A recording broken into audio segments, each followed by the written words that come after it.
There is a specific kind of quiet that takes over an arena when a home crowd realizes their team might have just poked the wrong bear. 2 nights earlier, the Target Center was absolutely deafening.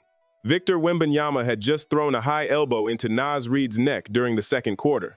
He was visibly frustrated, he was ejected, and as he made that long walk down the tunnel in Game 4, you could practically feel the relief radiating from the Minnesota Timberwolves. They had forced the issue. They got under his skin. They had finally cracked him. Or so they thought. Fast forward 48 hours to the opening tip of Game 5. It takes exactly 6 minutes of game time for that entire narrative to completely disintegrate. Wembanyama doesn't come out arguing with the officials. He doesn't come out trying to force contested jumpers to prove a point or reclaim his ego. He comes out with a terrifying clinical precision, dropping 16 points before the first television timeout. But it's not just the raw point total that silences the building, it's the geometry of how he's getting them. He's establishing early offensive initiation. He's fighting for deep paint touches before the defense can get set. He's absorbing the exact same physical, chest-to-chest coverage that got him thrown out of Game 4, but this time, he isn't reacting to it. He's just playing right through it. He's recognizing the double teams a half second earlier and making the simple, punishing read. This wasn't just a hot shooting streak. It was a calculated, mature response from a two-year-old, realizing exactly how to channel playoff intensity without taking the bait. If we rewind and look at the 48 hours between those two games, the discourse surrounding this series was heavy. It was everywhere. You couldn't turn on a screen without hearing some variation of the same questions. Is he too emotional for this stage? Did the Timberwolves finally find the blueprint? The overwhelming consensus was that Minnesota's rage-baiting strategy had worked. The idea was simple. Throw multiple, highly physical bodies at him. Use Karl Anthony Towns or Reed to constantly bump him off his preferred spots on the elbows, stunt aggressively from the weak side, test the referee's whistle, and make every single catch a miserable experience. The public perception was that this constant friction had rattled the phenom, exposing a potential lack of playoff maturity. And honestly, it's a valid theory to explore. Playoff basketball is fundamentally a different sport than the regular season. The whistle gets swallowed. The baseline level of physicality ramps up drastically. We've seen countless young stars, historically, struggle to regulate their emotions when the game devolves into a wrestling match. They start picking up cheap fouls, they start pressing on offense, and they completely lose focus on their tactical execution. For a brief, ugly moment in Game 4, it really did look like Wembanyama was falling into that exact historical trap. Just a quick pause here. If you enjoy this kind of grounded, film-based basketball breakdown, consider hitting subscribe. It really helps the channel out, and we've got plenty more deep dives coming as the playoffs roll on. Anyway, getting back to the film, the assumption heading into Game 5 was that his emotional volatility was going to be the central flaw that swung this series in Minnesota's favor. People were scrutinizing his body language, looking for signs that the compounding pressure of a deep Western Conference run was finally cracking the foundation. But while the public questioned his temperament, Wembanyama and the Spurs were quietly doing the work. They were already in the film room mapping out a counterattack one that punished Minnesota's overt aggression rather than trying to fight it head-on. Fast forward to early in the third quarter. The score is tied at 61. Minnesota has just spent an enormous amount of physical and emotional energy erasing a 12-point deficit. Anthony Edwards is finding his spots, the crowd is back in it, and you can feel the momentum entirely shifting.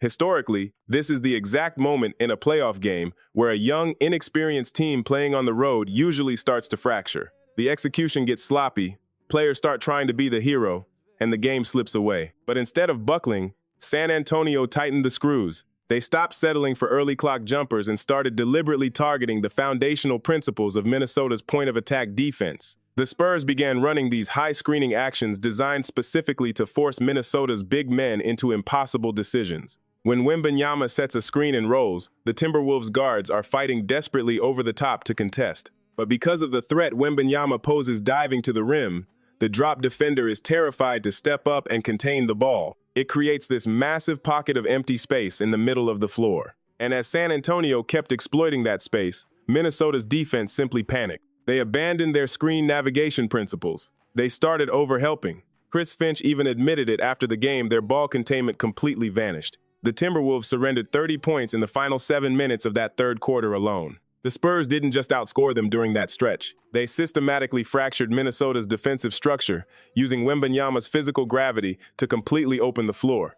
Which brings us to the actual box score. Wembanyama's 27 points and 17 rebounds are obviously going to grab all the morning headlines, but if you really want to understand how a tie game turned into a 29-point blowout, you have to watch what happens when he doesn't have the basketball.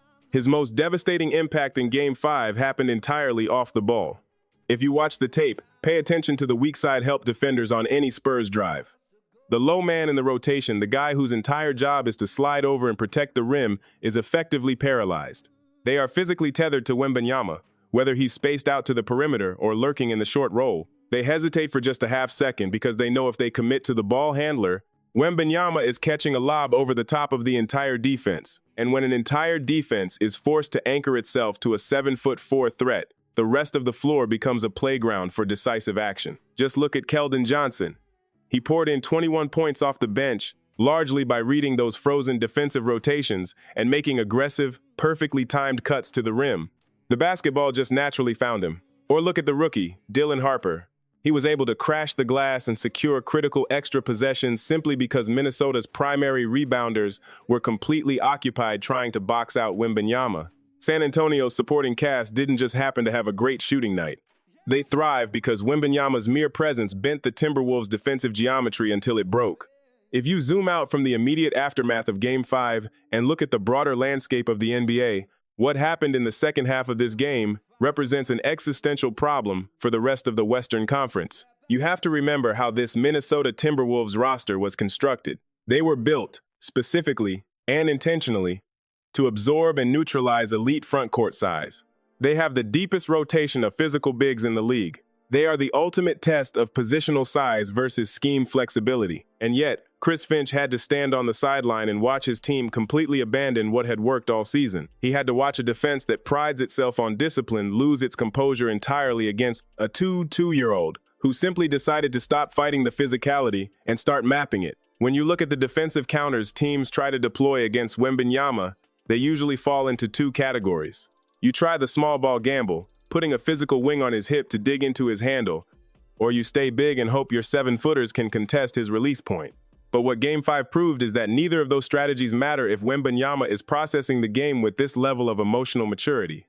If a defense this versatile and this physical fractures under the pressure of Wembanyama simply making the right read, the tactical playbook against him is rapidly running out of pages.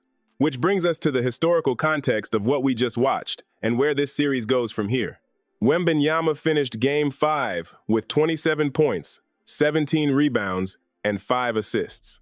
He became only the third player in the history of the league to hit those benchmarks in a playoff game at age 22 or younger. But when you are studying the film of a pivotal playoff series, you don't look at a stat line like that as a neat piece of trivia. You look at it as a physical reality. That production is a heavy, exhausting reality that a fatigued Minnesota roster now has to confront. This series has been a grueling sprint, playing every other night, traveling back and forth from Texas to the Twin Cities. You can see the heavy legs on Anthony Edwards. You can see the wear and tear on the Timberwolves frontcourt.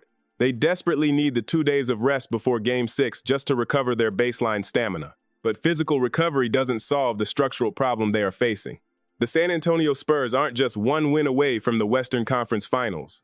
They have discovered a version of their franchise cornerstone who now understands exactly how to weaponize his composure. He took the ugliest moment of his postseason, absorbed the media narrative, and responded by methodically picking apart the league's most imposing defense. As this series heads back to Minnesota for an elimination game, the Timberwolves aren't just trying to figure out how to force a Game 7. They are trying to figure out how to stop a player who has finally realized he doesn't need to force anything at all. And for the rest of the league, the clock is officially ticking.